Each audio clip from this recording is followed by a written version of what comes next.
if we aren't advocating for making more money for ourselves, we're actually doing a disservice to other women who are in the same role.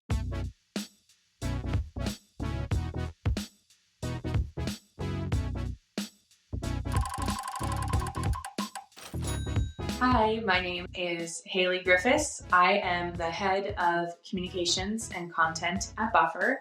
My current salary is $170,000. The key turning points sort of to get me here were, one, I had a lot of experience coming out of university. I started working in university and I really quickly just moved to get a ton more experience that was relevant in my field in tech and in software.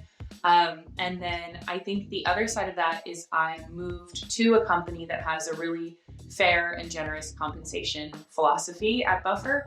And I started out at Buffer making less than six figures, and over time have just worked, been promoted, taken on bigger projects to end up in a place where I am earning above six figures.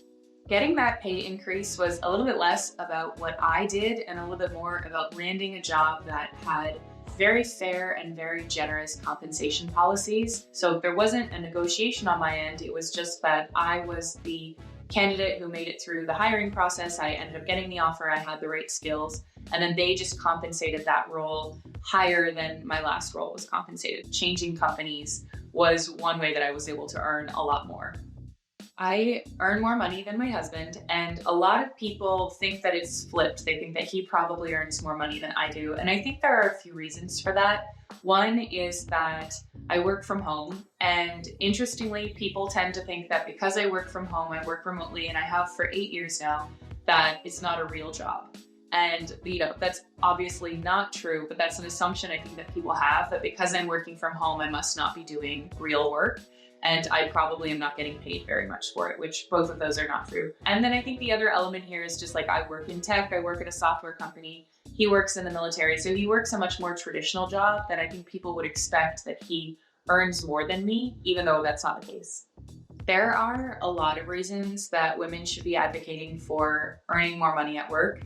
One of them is that if we aren't advocating for making more money for ourselves, we're actually doing a disservice to other women who are in the same role, because we're not getting paid what we're worth. And it almost justifies to the people who might be making those decisions, or to the market data, that other people, other women who are doing the same job don't deserve to earn more either. And so I think one of the biggest reasons is just that we will be doing a disservice to other women if we're not advocating to make more money in the same role, and that they should be earning what they're worth just like we should be earning what we're worth. My number one piece of advice for negotiating is to be prepared, like be super prepared, be over prepared. There are a ton of resources out there with salary information for free online. You could just look it up online and you will find a ton of information. And then the other thing that you can do is you can rehearse this conversation. Like, you can write it out, script it out for yourself, and rehearse it with a friend or a family member, so that when you're saying the words at work, that you are not saying them for the first time, that you've already rehearsed it on your own. You don't want to be over-rehearsed, but honestly, just getting the practice and getting it out there will help, in my experience.